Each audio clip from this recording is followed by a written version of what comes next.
All right, welcome to today's spontaneous mystery lesson.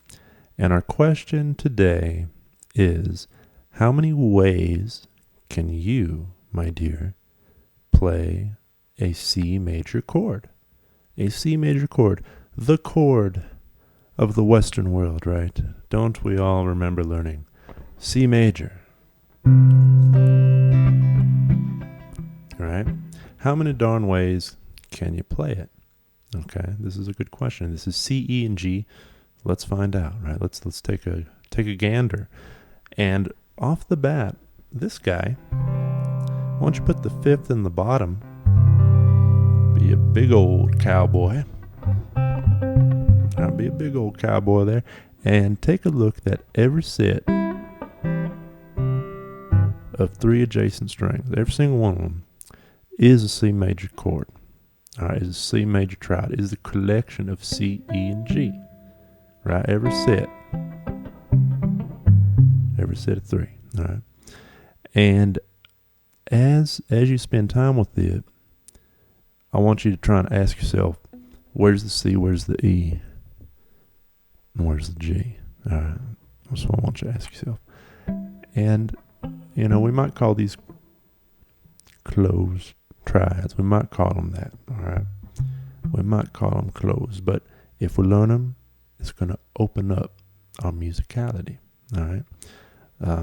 The trouble with a lot of guitar teaching is we're given these enormous chords with redundancies, right? We have multiple E's in our C major chord and multiple C's, right? And multiple G's. And not to say that the reiteration of the same tone can't be a wonderful thing.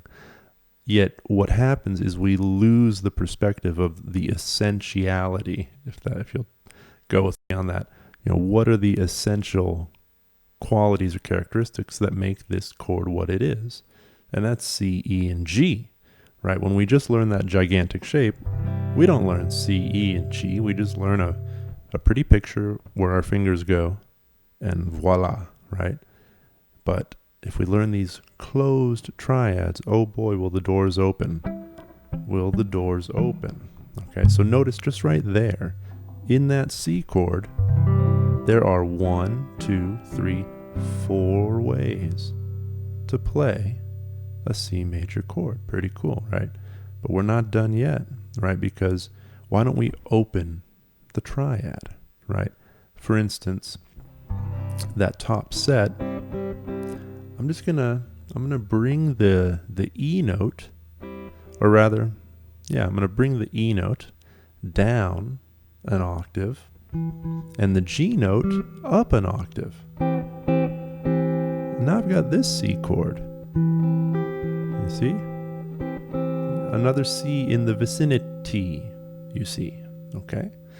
Let's try something like that again. Say I'm on this set, and I want to bring the G down an octave. I get this. Right? Another C in, yes, the vicinity. Okay? I'm sorry about that. Right? Let's do that one more time. Dare we try this, right? We've got this C. We got that guy. I mean, we can be silly here and put the G way up here. It's not too silly. It's cool, man. That's root 3/5, an octave away, right? Don't forget this one. I love this one. That's an important one and a beautiful one. And notice that's a very easy way to play C. I only have to hold down one note. So I hope you're seeing that in that typical C chord shape that we learn, there are a multitude of C major triads or C major chords hiding in there, okay? And there are more. I mean, more obscure ones. We could do this. That's E, C, and G. Right? Oh, yeah. Isn't that funny that that's a C major chord? I for a moment, I'm making a mistake. No, that's C. That's C with E on the bottom, right? Our first inversion, right? What about, this is nice. That's beautiful. G to C to E, right? Gosh, so many ways, right? So we want to identify where's C, where's E, where's G, and start, building these things, right?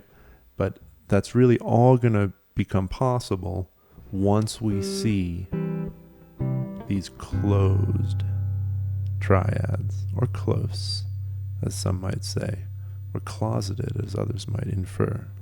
Anywho, here's our C, okay? Now that was that at least 10, I think, right? That was plenty hiding in there. And they all, depending how you put the notes in sequence, what's low, what's middle, what's high, and how wide those gaps are, the quality of a singular chord, in this case C major, is enormous, right? You can get so many shades of feeling out of one collection of 3 pitches, aka a chord. Okay. Now, moving on. Yeah, let's move on, right? I'm sure some of you have heard of this.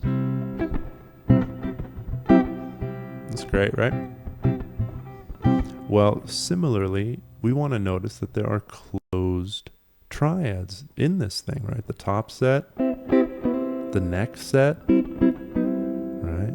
Now, believe it or not, the next set is not a closed triad. If we just go to the next set of 3 strings, we get a power chord, right? We don't get our third. We're missing our third. So unlike our previous set up here, we have to do a little maneuvering. But this maneuvering is so important because it actually helps us understand the nature of this instrument, right? To get that, I'm drawing this chord from this, right? Right, but to get the full sequence of the triadic outlay, right, the linear order of the chord tones, I'd have to do this and come down here, right? If I just go with the chord, the bar chord that, we learn in our beginning stages, I get, and then, power chord, and then we could say 5th on the bottom. 5, 1, 5, right? So we miss the triadic element. It goes into power chord town. If we want the triadic element, notice it shows us that the guitar, in a very important way, is diagonally oriented, or can be, you can see the linear sequence of triad. You can see the linear sequence of the triad, as we do on the keyboard, very clearly, right? We can learn to see that on the guitar as these diagonals across the fretboard. Notice this diagonal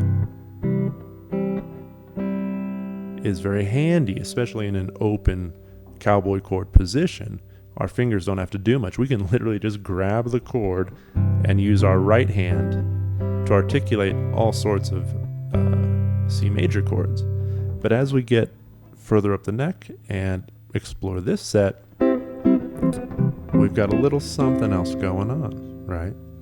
So once again, here's your next set of closed triads. And of course, within this, there are many iterations of C major. Let's pull out a few. Like, one of my favorites is this. Right, that's the root, the 5th, and the 3rd. Right, just the grip of that. Right, notice how that's hiding in the bar chord, but we're only voicing the root, the 5th, and the 3rd. Right, okay. What else is hiding in there? We could do, we could do this. Look at this. That's cool. That's E, C, and G. Oop. Right, notice if I add the open E string, I've got a interesting C major 7. Oof.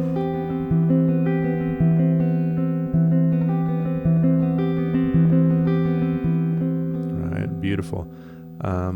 One more in here. Why not? Let's see. And then how about this? It's the same, quote unquote, as this, but now we're voicing the root down here, right? Giving us that 1, 5, 3 in a different way. How about 1, 3, 5? That's a wide leap for the fifth, but it's there, right? Okay. Let's finish up our closed triads on adjacent strings, right? So the next thing to take note of, right? I'm sure you've all seen this before. Right, that's another super duper common bar. Similar, every sequence of 3 adjacent strings, just about, is a C major chord. There's C, there's C, there's C. If we keep going, we get a power chord, or we get 1, 5, 1. We're missing our third, so we have to go down to that, right? Once again, that diagonal I was mentioning. And because I have a low B string, I can go down to root position. Yes. And really, I would say this is major chord 101 on the guitar. C major chord 101 on the guitar is to be able to do this, right? Notice we just traversed the entire neck that way, right? We went then,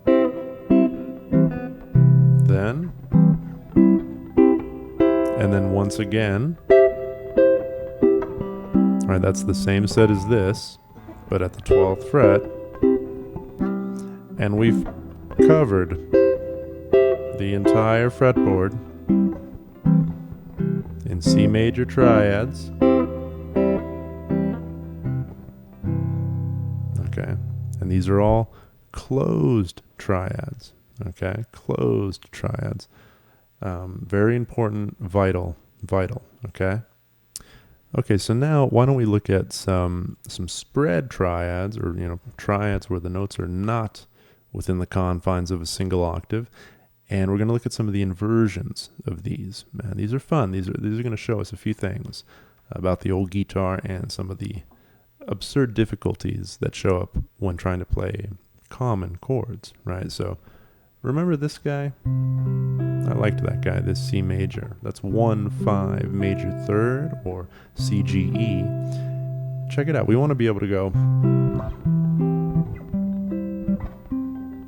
Those are our inversions, right, of that chord. Don't do that little error that I made there. There we go.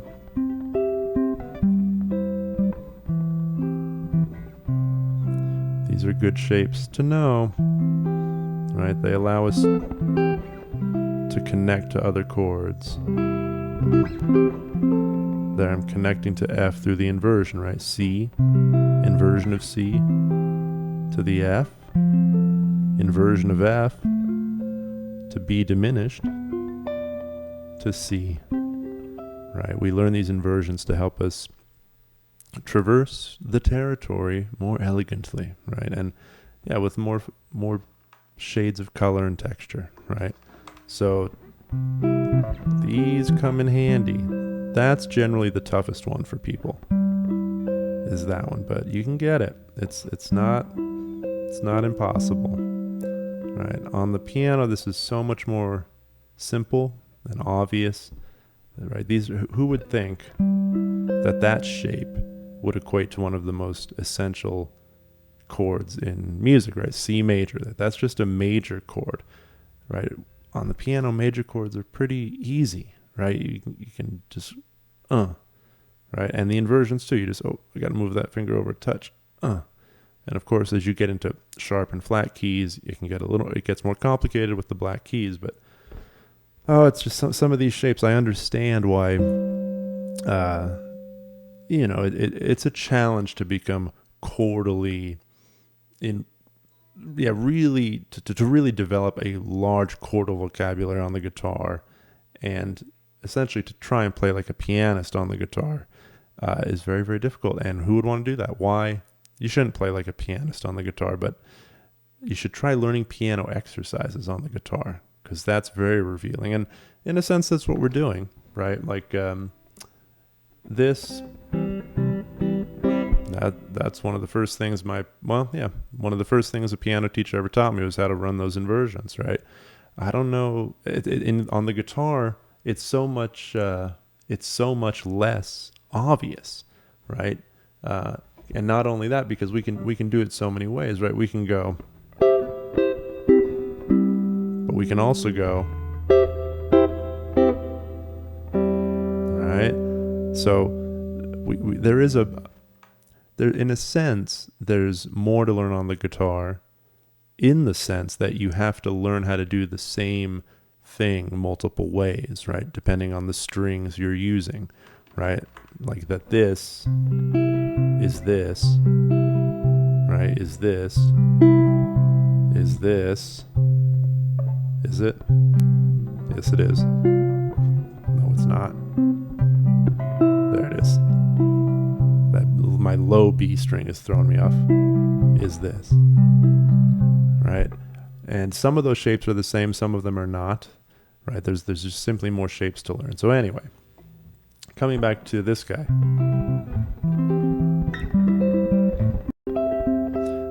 Fortunately, on this string set, it's the same shapes. Way up here, pretty high up there.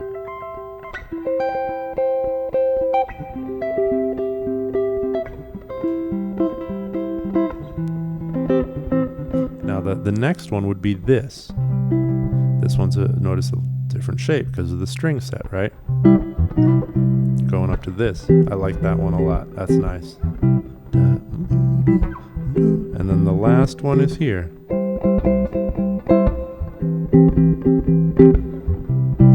And this guy. Right, how many ways can we play a C major chord? Plenty of ways, right? Let's look, we're getting kind of deep in here, 18 minutes. Let's try this now. So it's the same thing but done differently, right? So instead of this, we're going to do this, right? And that's going to take us to this. So these are some stretchier guys here, and that's going to take us to this. And then we return to this.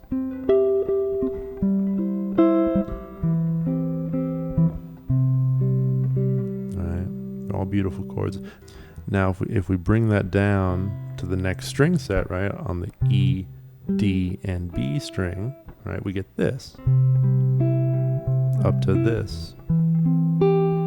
Up to this. Notice the same shapes, how handy dandy. Okay. Any others? We'll do one more, okay? How about, and something very wide. So something like this, right? We got C, G, and E, right? C, G, and E. So a very wide triad, right? Quite some octaves removed. Now, the inversions of this, they're handy. Brings you to this. Remember, I did that down here. And then we get this guy. This one's the toughest, I guess. That G, E, C, that is quite a reach, right? It's a cool way to do it. And then we're back. Don't hurt yourself, right? That's one to do up here.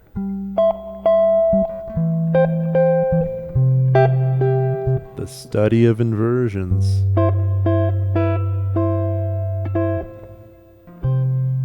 Handy dandy. Okay, so that's just there's so many more. There's more, right? But I guess I'm just trying to get the point across that we can do so much with just 3 pitches, right?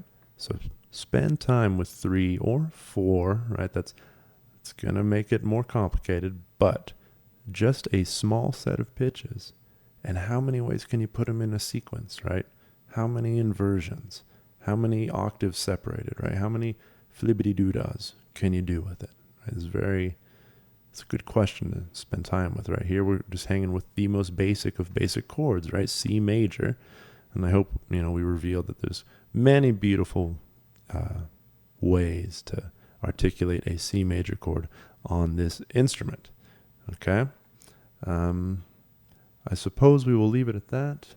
For now, I guess so. Yeah, we got to leave it at that. Let me know if there's more C major chords you want to know how to play. There's one more. I'll go C like this. All right. C, E, G. I want a C harmonic. Or